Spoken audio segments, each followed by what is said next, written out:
Welcome to this very special edition of The Author's Voice with KAJ, a show where we explore the stories behind the stories. Here we dive into the worlds created by authors, discover their inspirations, and ensure that you walk away enriched and inspired. And today here we have with us author Jessica Morris. She's a spiritual director and she calls herself a recovering addict. But we'll straight away come to her book, Higher Powered One Woman's Journey of Personal Eschatology. That's the study of the end of times. I don't know whether I pronounced it, but we'll ask more about this from Jessica. Welcome to the show, Jessica. Thank you, AJ. It's great to be here and see you again. Thanks for having me. Welcome. Welcome back to the show. And here we'll be focusing on your book, as said, Higher Power. So we'll talk about straightway. Let's dive into the story behind the story itself. First, Jessica, for the audience itself, before we come to the writing the book part, let's understand what actually inspired to get into writing itself. Well, I will tell you that my entire life, I didn't know I was using writing as a therapy, but I was. From the time I was a little girl, I remember writing my first poem in fourth grade with Mrs. Gehrig. She made us write poetry, and I just loved it. I loved the way it made me feel. I felt really good about myself when I was doing it, and I didn't feel good about myself a lot when I was growing up because I grew up in an alcoholic family. And so, there was just a lot of chaos going on. And the more I wrote, my mother was also an English teacher. And so I learned the craft very early. I mean, she was teaching us how to speak properly at home. We were getting it in school also, but we couldn't, lax off when we were at home. So I was learning the craft of speaking properly and writing properly all the time. And it felt really good. It was something that I was good at. And when I went to college, I actually majored in English. I wasn't sure what I was going to do with it, but I really enjoyed it. I took a lot of creative writing classes and professional writing classes. And just like one time, I remember, I know now what possessed me to do this, but I had a English professor that I just loved. I loved his class. He was sort of out there a little bit and people were a little afraid of him because he was very stern in, what he accepted and what he didn't. And there was this one time that instead of turning in a prose essay that he had asked for, I wrote that, but then I thought, this would sound great as a long form poem. And I thought he was the exact professor who would think that was kind of groovy, And so I did it. And at the end, all I did was hand in this long form poem. And at the end of it, I put the essay version of this is available upon request. He loved it. And I just found that when I was writing, I had a confidence that I didn't have any other time. And so writing became something that I never stopped doing. I will say I stopped writing poetry for a long time because I had met with a poet my senior year in college who said, if you want to make money writing poetry, forget it, because it's not going to happen. And I remember thinking, oh no. And I literally, I was so stuck in having to do what's right, what's the best thing for, that I just stopped doing it altogether instead of continuing the craft. But when I got into long story short, I was in recovery from alcoholism and food addiction for about 15 years. And I decided to go to seminary just to learn, because I've always felt a real pull towards the Bible and anything spiritual and Jesus oriented. And I didn't want to become a minister. I just felt this real pull to go there. And what happened was this book, I worked full time while I was doing this. So it was 6 years of part-time study to get a master's degree in theological studies. And while I was there, I came across this idea.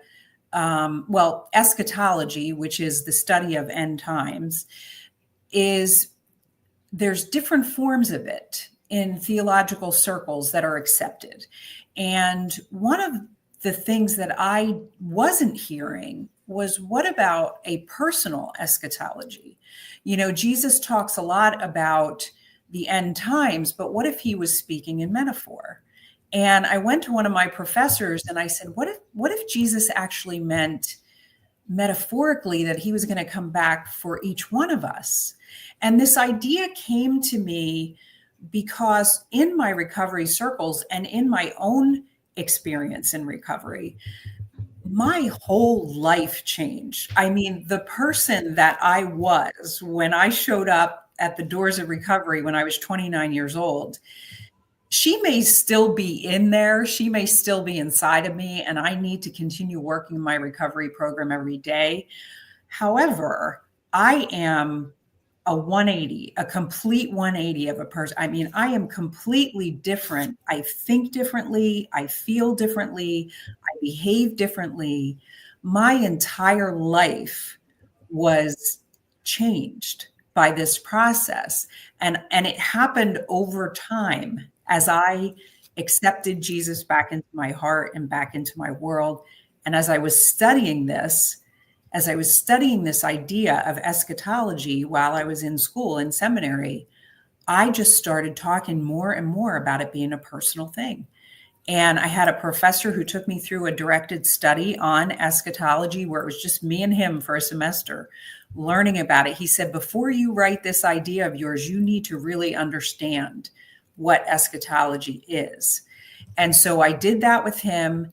And then he introduced me to another professor to take me through writing my thesis on this idea, which was personal. I called it, the title of my thesis was Personal Eschatology, the End of My World as I Know It.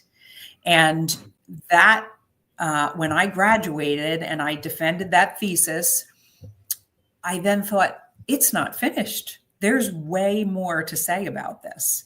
And so the 2 years following seminary, I just decided I'm turning this into a book, and I'm going to add, because when I wrote the thesis, I really was trying to get an A. I was doing all the right things to do the proper research and use the proper characters in the Bible, figures in the Bible. I shouldn't call them characters. And so I was doing all those things, which was great. It was an awesome foundation for the book.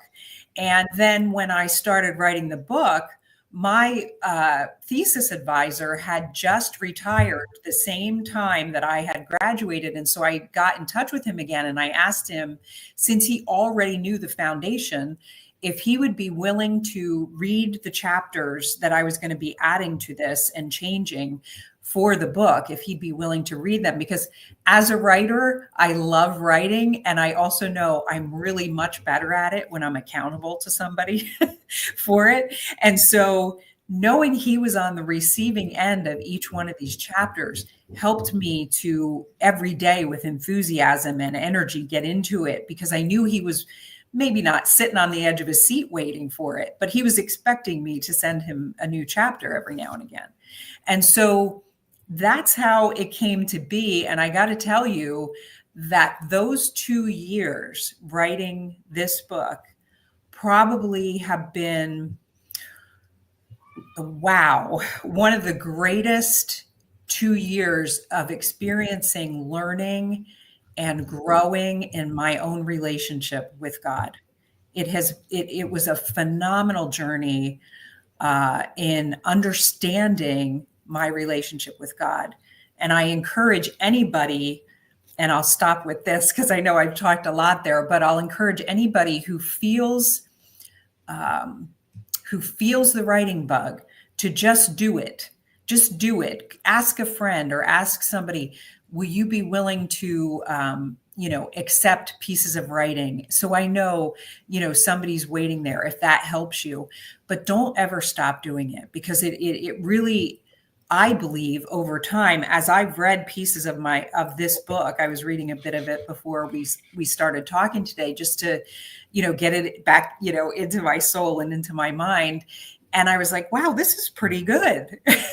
And you don't think that at least I don't, while I'm writing it, I'm just, it's sort of coming through me. I don't know how else to explain that. it feels really good. It's kind of like God is working with me or through me for it.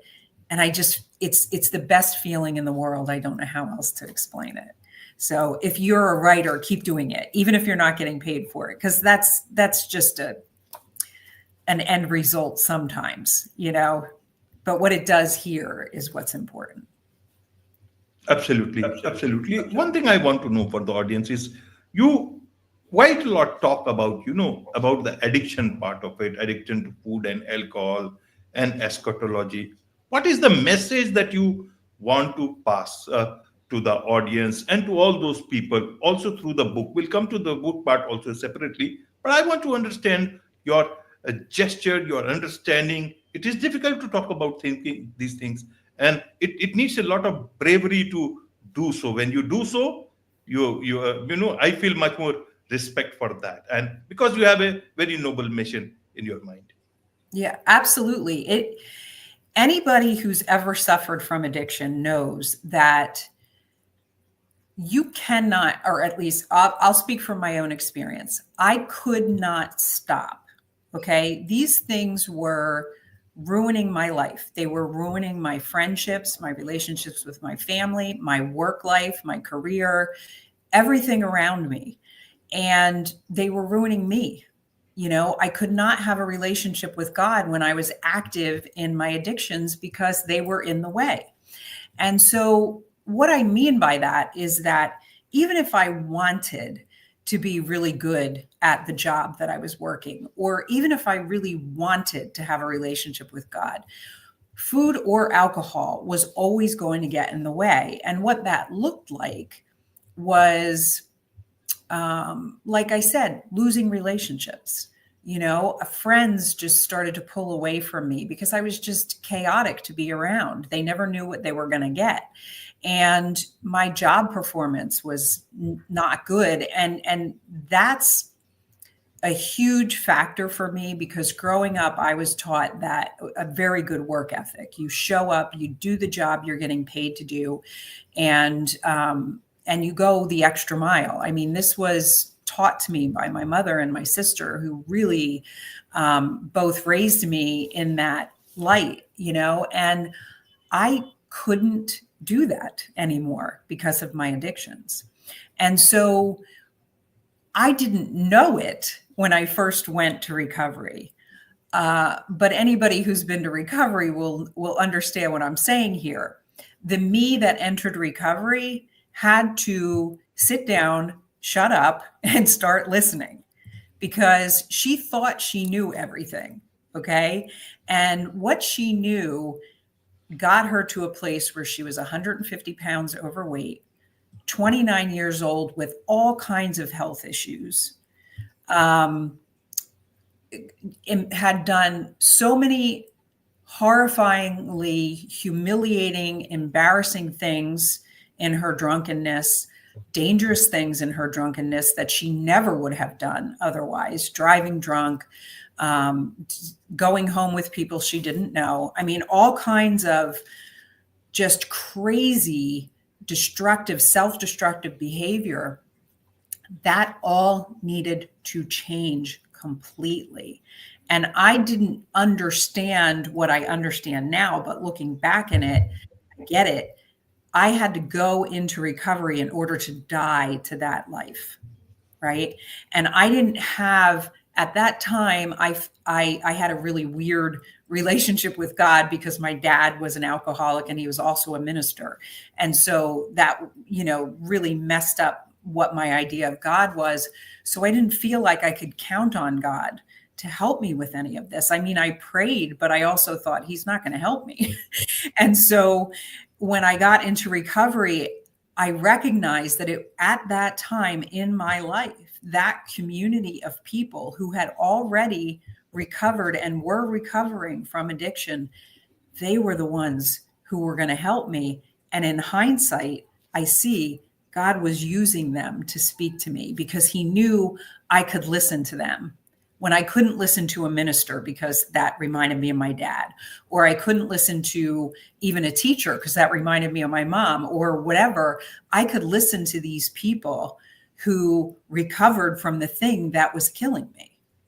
And so I went in there and I just decided, all right, I was desperate enough to feel better. I didn't even know what I wanted to happen other than I did want to lose weight. I knew that for sure. But I didn't even care what happened. I just wanted to feel better. And so anything that they told me to do, I did it. And I thank God for that willingness, because not everybody has that kind of willingness when they show up in recovery.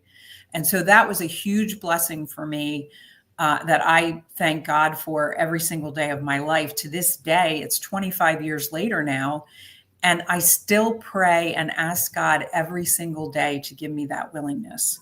Because I know if I take the first drink or if I pick up that first compulsive bite, I don't know what's going to happen to me. And that scares me. I don't know if I'll be able to control it or get it back, and so I don't even want to go there. So all I need to ask God every day for the willingness to stay clean and to follow direction and to look to him. I don't know if that answered your question, but because I tend to kind of ramble when I talk about my recovery, because it's such a huge blessing to me.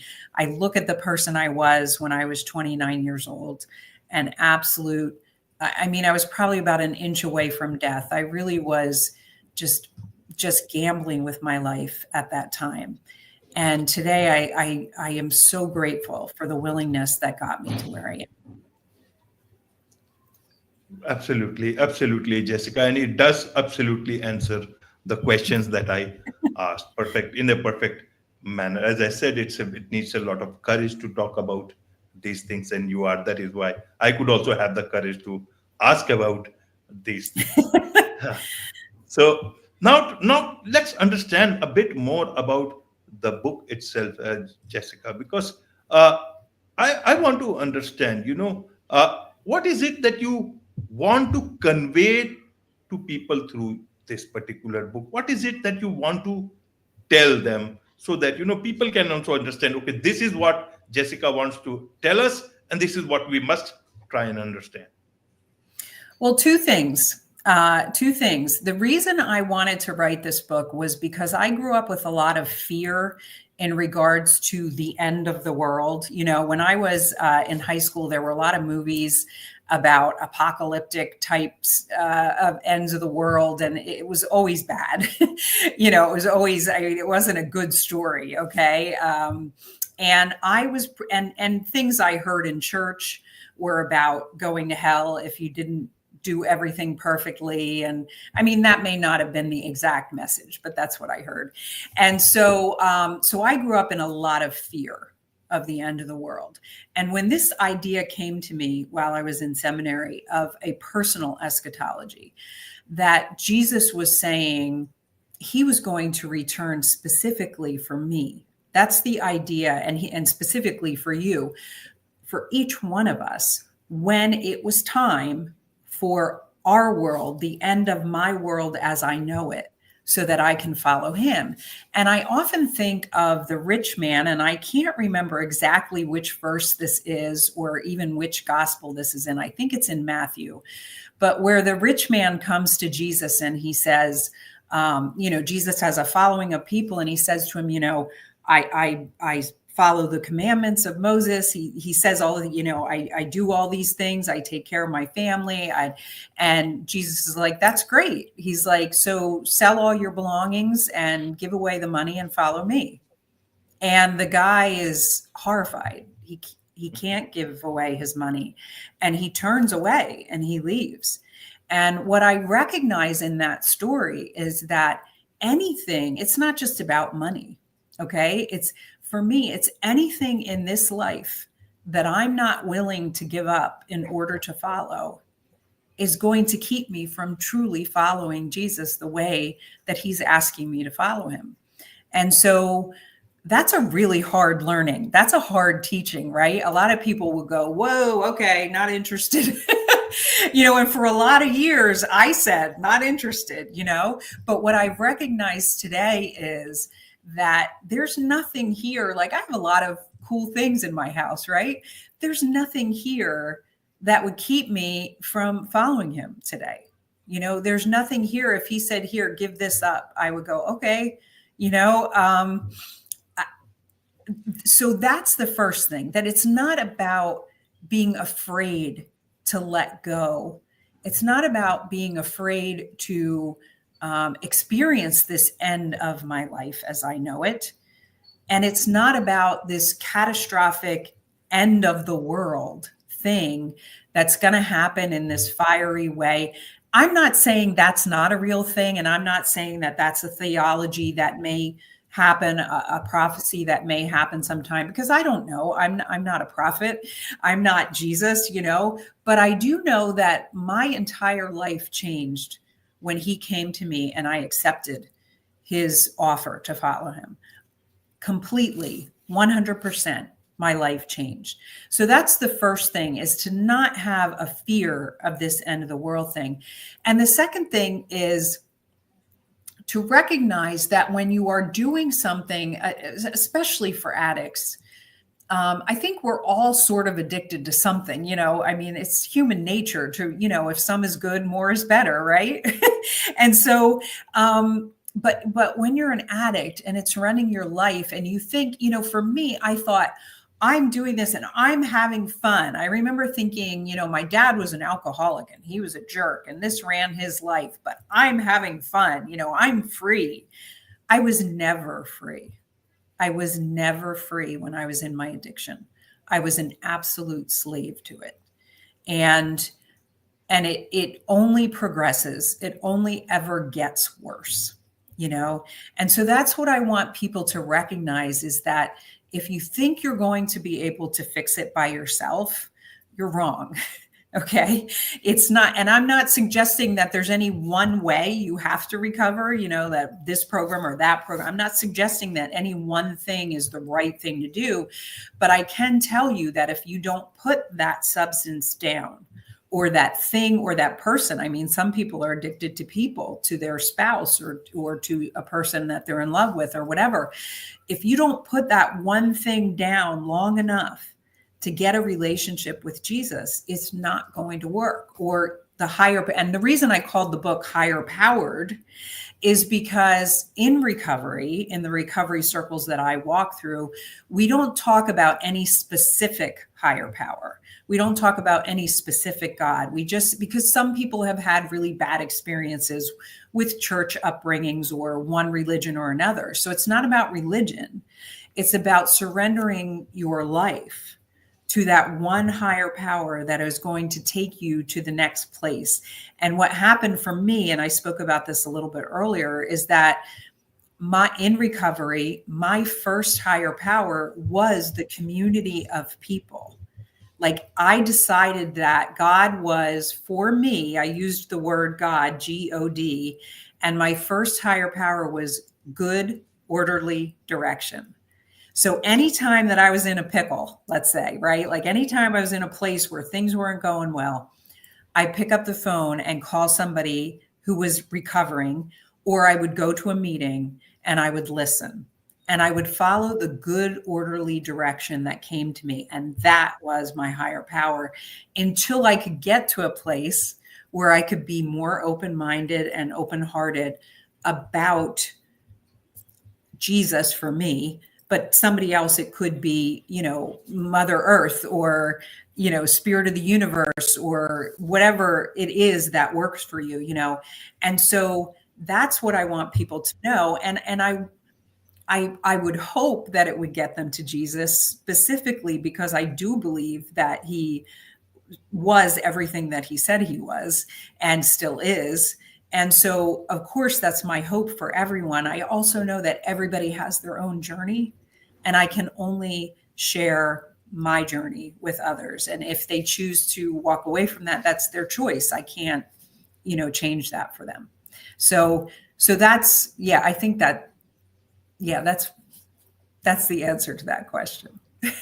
Absolutely. Absolutely, Jessica. So I want to understand, who is this book for? It's for, it's for anybody who's ever experienced fear in regard to the end of the world, because I do think that this will be helpful, whether you're a Christian or not.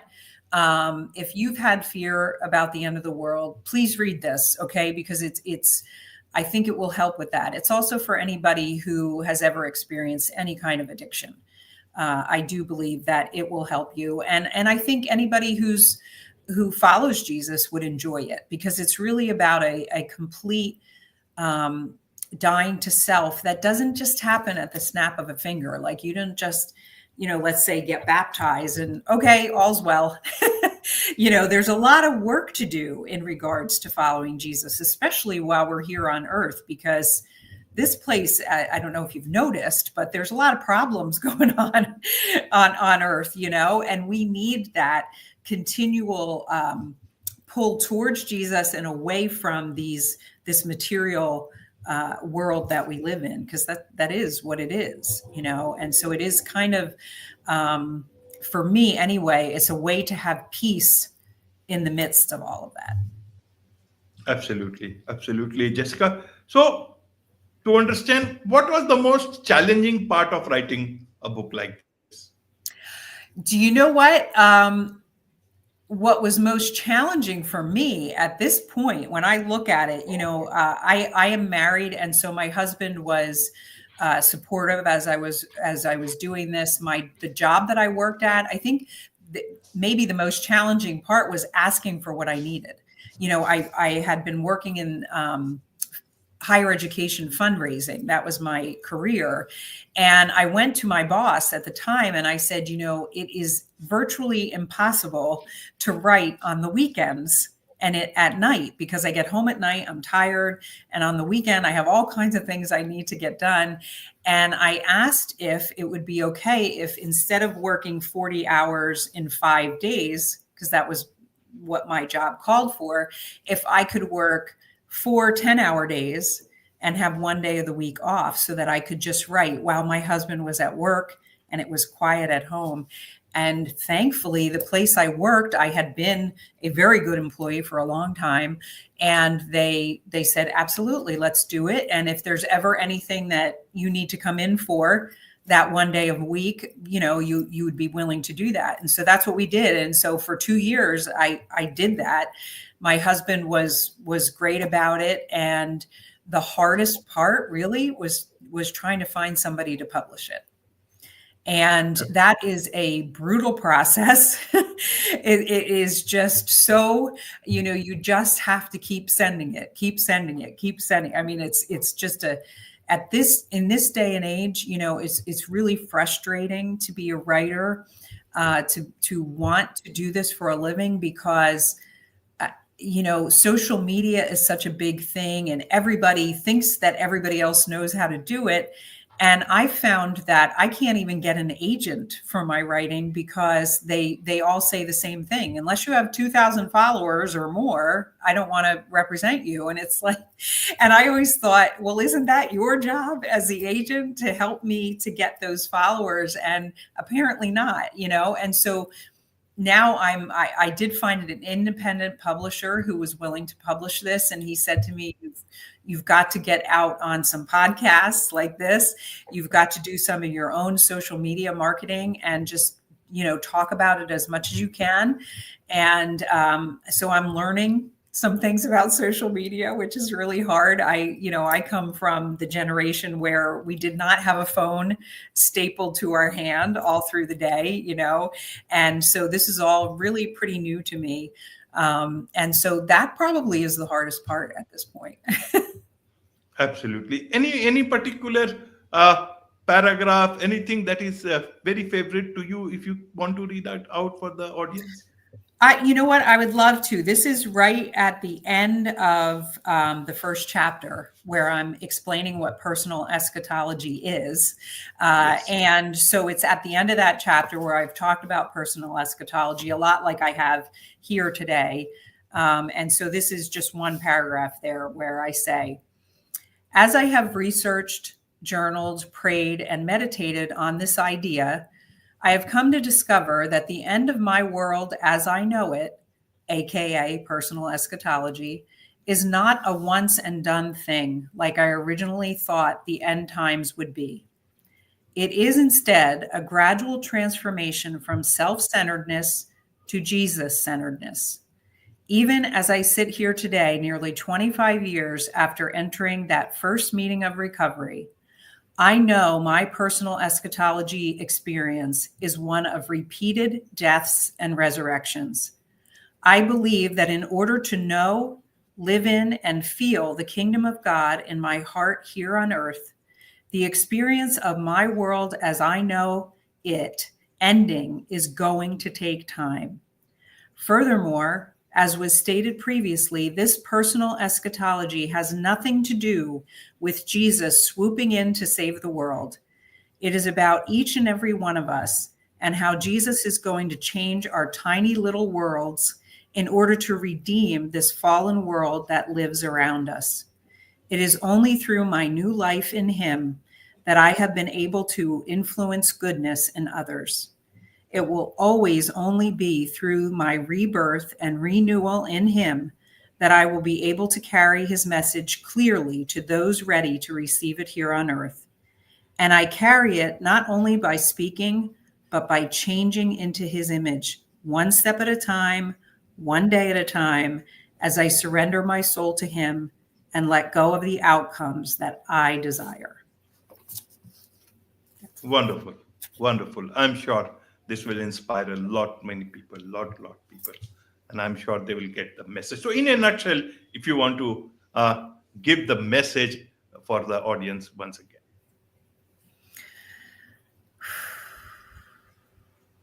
I would say,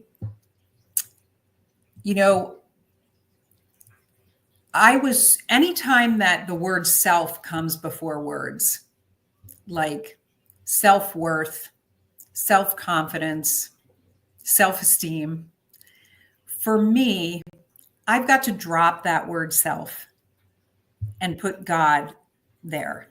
So God worth, God confidence, God esteem. For me, and I'm not saying that I'm not worthy, okay, or that I'm not a good person, but my confidence today in sitting here talking to you does not come from me. It comes from God. It comes from knowing that I am doing the will of God by talking to you today about this. So any self tends to always get in the way, and because it's also in front of self-centered, selfish, self-degradation. There's a lot of ways that self can be very harmful to us. And when I say that, I'm talking about self with the small s. Self with the capital S is, I believe, when God is working through us. So that would be, if you're struggling with yourself today, this would be a great book for you to read. Absolutely. Absolutely. My last question is about any other project. This is one book. Any other book that you are thinking of? Well, I do have another book that I wrote back in 2014, which is also still available on Amazon. It's called Dewdrops, Morning Meditations to Cultivate Faith, Love, and Hope. Faith, love, and service.